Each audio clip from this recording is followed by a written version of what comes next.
Okay, here we go to another episode of On the Wrist from Off the Cuff. Today we have a cool update for you from the brand Merkur watch. Now, a little bit about them. They're a China-based brand with a wide line of sub-brands and models.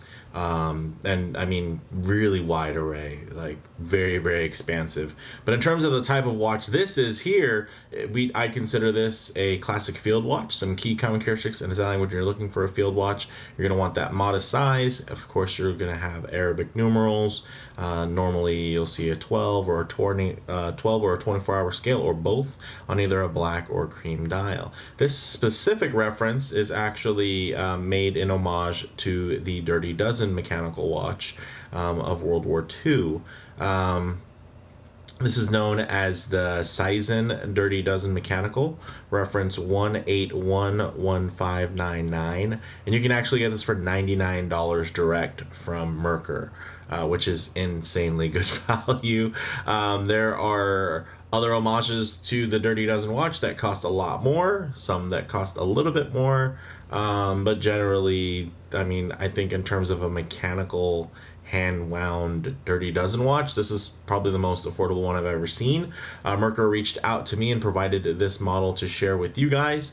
So full transparency, that was provided, but that, of course, as usual, that doesn't really affect my kind of thoughts and review on the piece. So looking forward to sharing it with you guys. So let's go ahead, zoom the camera out, get this piece in hand, and take a closer look. All right, so a field watch, field lighter, and a little, you know, a field pen. So let's pull those off screen here and focus on the main event, which is this excellent little watch. Like, I was really surprised, honestly. Like, I've always liked the aesthetic. There's plenty of Dirty Dozen watches that I've seen that I really like. There's some really high-end ones. There's some relatively affordable ones, but never anything that was just $99. So when Merkur offered, I was like, yeah, that sounds like something that would be cool to share on the channel. In terms of shortcomings at that cost, you're not going to be getting sapphire, and you're not going to be getting a hackable movement, but you do still get a hand windable movement, which is great. And honestly, it having a small seconds style dial, you know, it's not really one for ultimate accuracy anyway when you're setting the watch. I do prefer to always have a hacking seconds, but at $99 it's really hard for me to nitpick at that point. And then also, although this crystal here is not a sapphire, because of the box dome nature, you do get to notice that there's a positive by it not being sapphire, is you're not getting any type of milkiness around the outer edges. It's still very, very clear. Of course, there's going to be some level of distortion around those bends, but it does have a double dome, which means it's domed on top as well as underneath. So it is going to remain legible at harsh angles, of course not going through the box dome portion, but that boxed edge. But you will also notice, though, look how clear that is compared to a sapphire. Normally at this angle, when you look at a sapphire, it's going to have a little bit of a milky tone to it, versus here still very, very clean, because you're getting I believe a K1 mineral, so hardened mineral glass. You know, it's not the greatest, but at the end of the day, this is meant to not only, I think, impersonate the look of a field watch, but I think you can actually use it like one, because it's so affordable. Like, this is absolutely a watch you could take camping and beat on it and do your thing, and you don't have to worry about it. This could be an issue watch where it gets issued to you, you're not paying any money for it, and you just go wear it until the thing is done, and then you get another one, right? Which is, I think, a bit charming for the theme here. So in terms of the fine details, the case is 38.5 millimeters across. It is 11.5 millimeters thick, including that nice box dome, and then it's 46.5 millimeters lug to lug. It has that nice K1 mineral glass, and then it has a stepped fixed bezel, so you can see there's the bezel has a nice step to it here. 1, 2. Very, very nice. And I was really surprised by the quality of this brushing. It was like, honestly, for the money, I was kind of expecting the case to be a bit of a dog, but this thing is actually really nice. Like, look at how sharp that is. Very crisp. Let me give it a quick wipe. Very crispy edges there and transitions. Like, that is fit really, really well when it comes to the bezel. And the way the crystal fits, and that mid case, which is extremely thin. So I dig that. The crown is signed. It's just a push-pull crown, though. Of course, manual wind, you probably wouldn't want it to be a screw-down crown, because then you're going to put some more wear and tear on the movement. The dial is pretty simple and straightforward, guys. Traditional within the Dirty Dozen style, being matte black with printed style layout there, with the outer railroad tracks, and then the inners, you can see the nice 12-hour scale, as well as that sub-second. So let's give it a quick little dust off there. I do wish that seconds hand was a little bit longer, just to extend out a little bit more, to feel like it was just reaching out and touching the indexing there for the seconds. But you know, as it looks right now, it doesn't look like horribly short. It just looks slightly short. So if you're listening, Merkur, a slightly longer seconds hand would be nice, and hacking would be great. I think people would be willing to pay an extra amount of money. Actually, I think this would probably be a really good platform to do keep this variation, because it's really cheap, but also maybe do a premium variation that would offer people things like a sapphire crystal, hacking movement, and an extended seconds hand, something like that.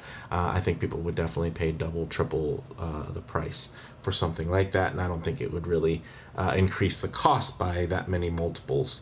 So in terms of water resistance on here, it does have 50 meters, which isn't bad. So a little bit of splash here and there, and you'll be fine. The main thing is that it's not a screw down crown, so as long as the crown stays locked in, then that 50 meters is going to be pretty safe for you. But if the crown comes out, then less than 50 meters, just a splash could end up damaging the watch, so you want to be careful there. It does have drilled lugs, which is great. So quite a strap monster with a 20 millimeter lug width. You get this nice non-tapering two-piece nylon strap, which is really rugged, heavy-duty nylon. And then, check that out. Milled tang buckle.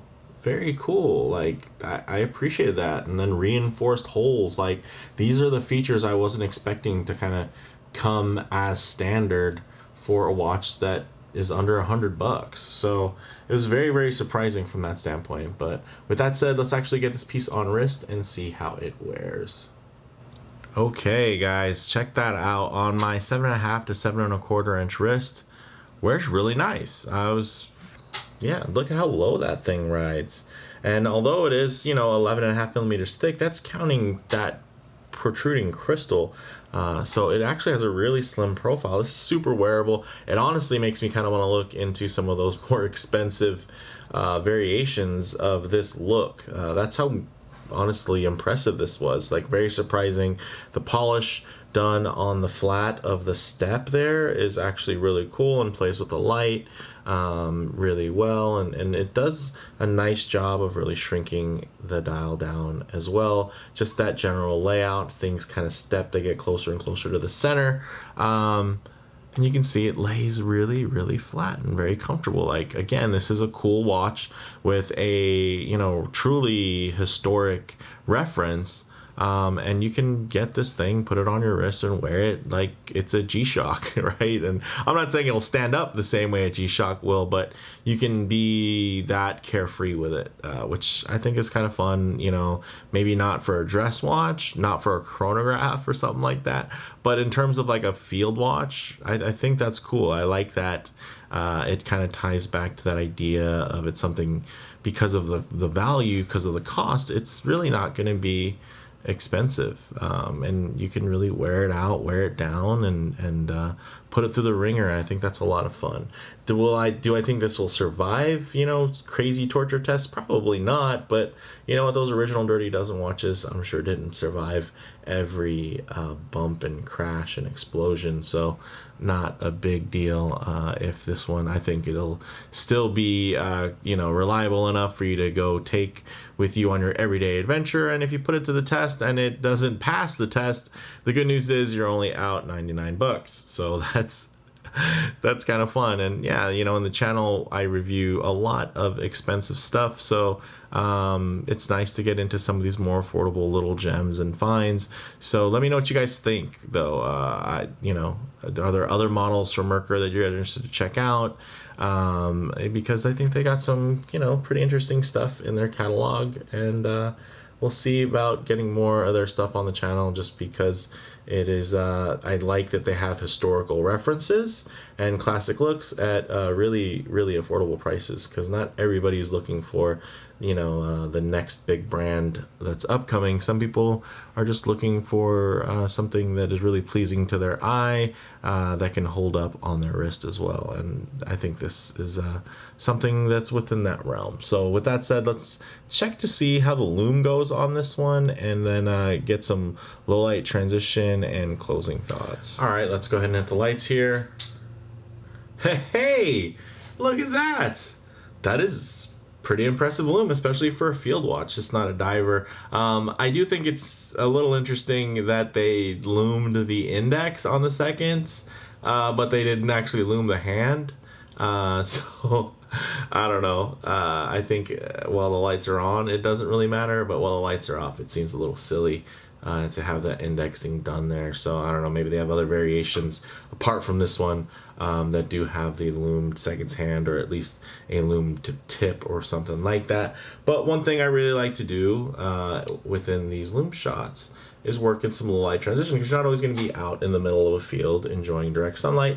Sometimes you're going to find yourself, coming in and out of buildings, walking underneath overhangs, maybe just spending some time underneath the shade of a tree or within your favorite automobile. So it's nice to see what these colors, textures, and finishes render like in less than optimal lighting, to maybe even include some harsh, high contrast lighting that would typically expose any types of defects within that finishing. But you can see here, very clean. The polish is highly polished and not cloudy, and then the brushing there, the light glides off it quite uniformly, meaning that brushing is uniform and tight, and that's kind of what you can hope for when it comes to case finishing.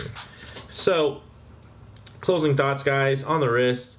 It's only about 8 millimeters thin, not counting the crystal, with 3.6 millimeter mid case to my caliper measurements. So it wears extremely thin, and it absolutely does communicate that vintage aesthetic really, really well. In terms of model variants, definitely check their site for options and availability. And then in terms of comparable models, yeah, there are a lot of, I'd say, more expensive homages to this vintage Dirty Dozen watch reference. So, out of anything, this is really on the cheaper end. So kind of fun. Maybe you get this and you decide if you like this type of watch. What do you like the size and all that stuff, and then maybe it inspires you to get something a little bit more expensive down the line. So I think this one serves a little bit of a purpose. It's a lot of fun, and again, it's really, really cheap, so it's hard to argue with there. So for me, guys, bottom line, I'd say this is a fun little piece that is surprisingly well finished, right? The brushing, that was actually really, really impressive for the price. And then, the cool thing is you can wear this, not really worry about it, thanks to that $99 cost. So if you need something that will kind of put a smile on your face in terms of the historical significance, there's definitely a great eye-catching visual here with the Dirty Dozen aesthetic. But the nice thing is, at the cost, you can absolutely just kind of treat it like a fun, carefree field watch, and actually beat this thing up. And then if you need to, you can replace it, or you could advance and evolve into whatever the next thing is, whether it be a Dirty Dozen style or any other type of maybe small seconds or even a central seconds field watch. So let me know what you guys think in the comments below. If you liked the video, please do a like, and if you haven't already, please subscribe for more content just like this. Thanks, guys.